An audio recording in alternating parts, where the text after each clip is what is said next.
नमस्कार मित्रों, धार्मिक बात में एक बार फिर आपका स्वागत है। दोष में जो गुण दिखे वही संत, दोष में जो गुण देखे वही संत है। एक मंत को भगवान की कथा सुनकर आंसू नहीं आ रहे थे तो वह पिसी हुई मिर्च आंखों पर फेर लेते। ये बात संत गंगाधर भट्ट ने सुनी तो बोले कि वो तो बड़ा महात्मा है।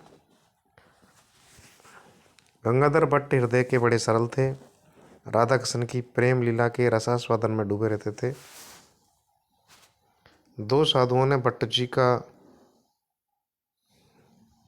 बनाया हुआ पद श्री जीव गोस्वामी को सुनाया।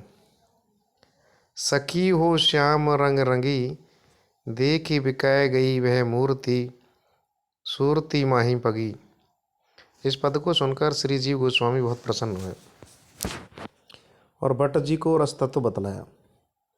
भट्ट जी बहुत सुंदर कथा कहते थे, उनकी कथा में रस का प्रवाह बहता था। कथा सुनते सुनते लोगों को प्रेम आंसुओं की झड़ी लग जाती थी। एक मंत ऐसे थे जिनके आंसू नहीं आते थे, इससे उन्हें बहुत लज्जा महसूस होती थी। एक दिन वे थोड़ी सी पिसी हुई लाल मिर्च की एक पोटली बांध लाए।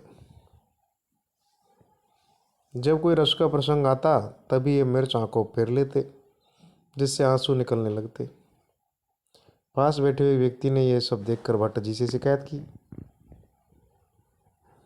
उसने सोचा कि मंत की ये बात सुनकर भट्ट जी उससे घृणा करेंगे।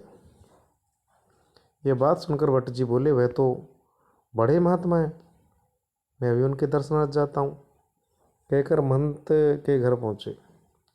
भट्ट जी पहुँचते ही प्रणाम करने लगे और बोले, सचमुच ही आप तो बहुत बड़े महात्मा हैं। आपने तो आंखों को इसलिए दंड दिया कि भगवान के गुणानुवाद सुनकर भी आंसू नहीं बहाती। धन्य आप और आपकी भक्ति। भट्ट जी की वाणी सुनकर मंत की आंखों से आंसू की धारा बहने लगी।